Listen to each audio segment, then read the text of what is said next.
રાજસ્થાનના ઉદયપુર હત્યાકાંડમાં એક મોટો ખુલાસો થયો છે। કનૈયાલાલ હત્યાકાંડમાં પાકિસ્તાની ષડયંત્રનો પર્દાફાશ થયો છે।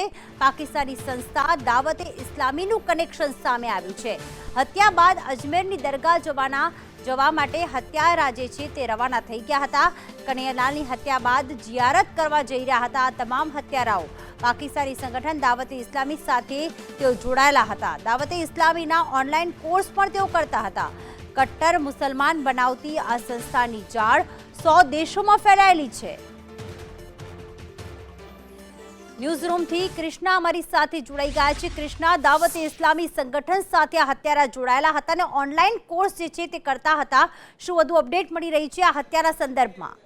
जी बिल्कुल प्रीति, राजस्थान कन्हैयालाल तेली जेमनी बर्बरतापूर्वक हत्या करवी नाखवामां आवी बे कट्टर मुस्लिमों द्वारा अने त्यारबाद विडियो पण मूकवामां आव्यो। हवे तपास एनआईए ने सोंपवामां आवी छे, परंतु आ बधा वच्चे केटलाक महत्वपूर्ण तार सामे आवी रह्या छे, केटलाक पर्दाफाश थई रह्या छे। आ बंने कट्टरवादीओनो कनेक्शन दावते इस्लामी के जे सुन्नी संगठन छे 1981 में पाकिस्तान में तेनी रचना करवामां आवी हती। आ संगठन साथे तेना तार तेनो कनेक्शन जोड़ायेला होवानी विगतो सामे आवी रही छे। आ संगठन एवुं छे કે વિશ્વના 194 દેશોમાં તે ફેલાયેલું છે અને તે એવું કહે છે, તેનો એવો દાવો છે કે મહમદ પૈગંબરના જે સંદેશ હતા તેના પ્રચાર અને પ્રસાર માટેની કામગીરી કરે છે, પરંતુ વાસ્તવમાં તે કટ્ટરતાના બીજ રોકવાનું કામ કરી રહ્યું છે અને મૌલાના ઇખ્તિયારી દ્વારા તેની શરૂઆત કરવામાં આવી હતી અને ત્યારબાદ જે પણ લોકો તેના અનુયાયીઓ છે તેમના નામની પાછળ અત્તારી શબ્દ લગાવે છે। બે અત્યારે આતંકવાદીઓ જ કહેવા જોઈએ, કારણ કે જે રીતે તેમણે બર્બરતાથી કનૈયાલાલને મોતને ઘાટ ઉતારી દીધા, એક ગૌસ મોહમ્મદ ગૌસ અત્તારી અને રિયાઝ અત્તારી, આ બંનેની ધરપકડ કરી લેવામાં આવી છે અને આ બંને પણ આ સંગઠનના જ સભ્યો હોવાની વિગતો સામે આવી રહી છે।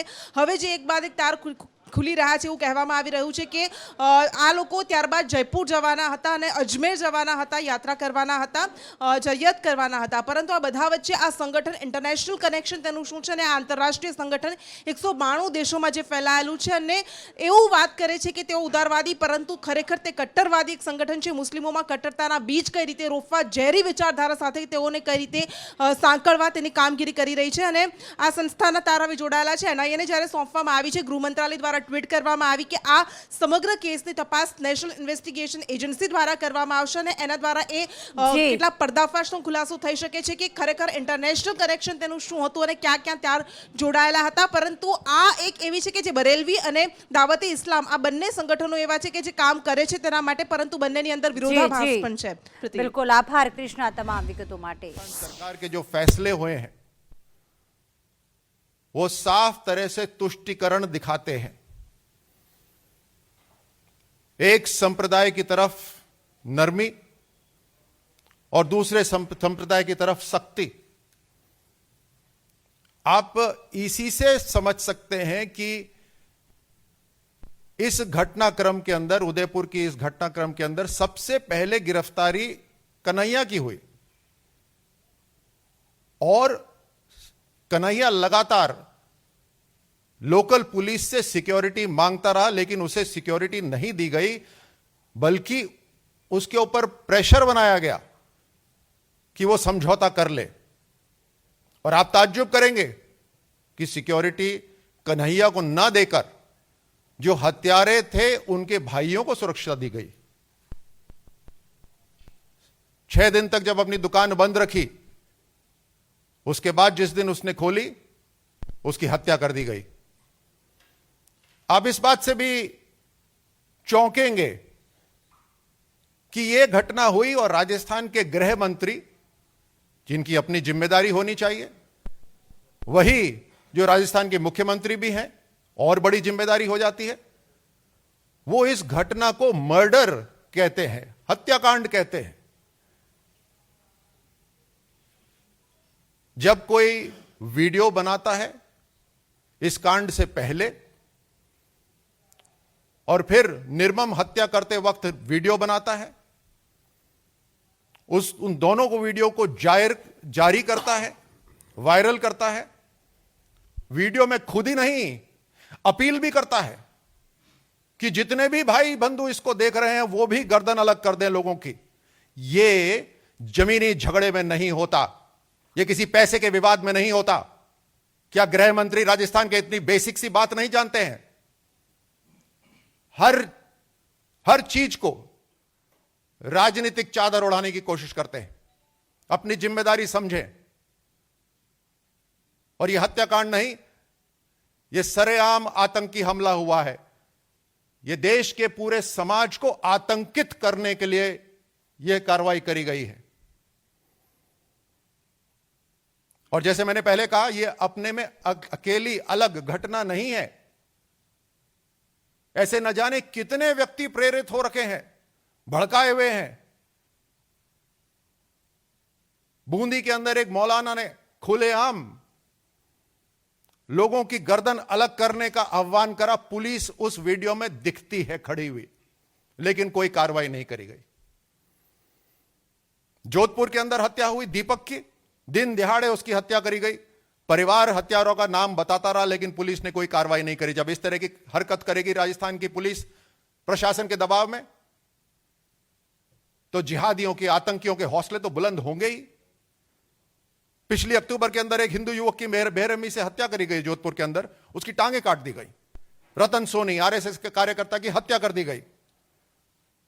पिछले 6 महीने के अंदर एक भी सप्ताह ऐसा नहीं गया जब राजस्थान के अंदर कोई ना कोई आतंकी जिहादी कांड नहीं हुआ हो।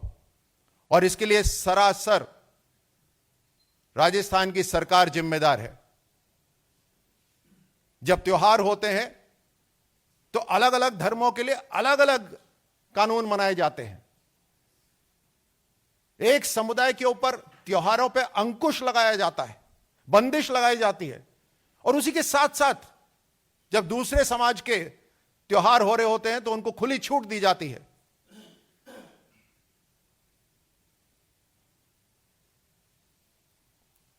जब इनके कट्टरपंथी संगठन यात्रा निकालते हैं तो उसको रोका नहीं जाता, उसको पुलिस प्रोटेक्शन दिया जाता है।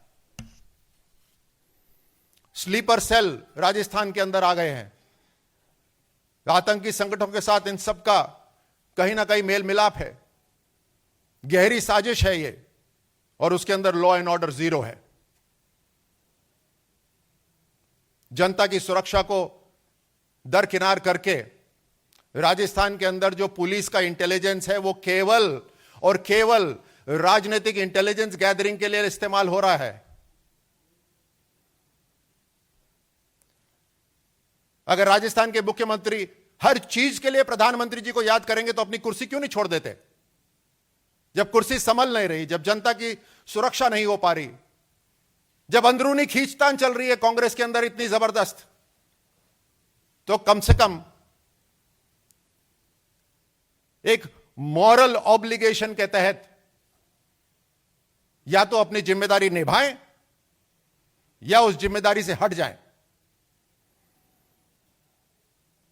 ये वोट बैंक की राजनीति, ये तुष्टीकरण की राजनीति समाज को बांट रही है। और देश के अंदर और विदेश से जो आतंकी संगठन हमारे देश को डिस्टेबलाइज करना चाहते हैं, अस्थिर करना चाहते हैं, उनको बढ़ावा देने के लिए राजस्थान की भूमि इस्तेमाल की जा रही है।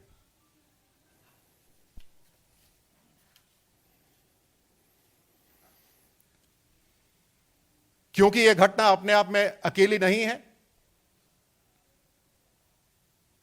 एनआईए ने इसकी इन्वेस्टिगेशन अपने हाथ में ले ली है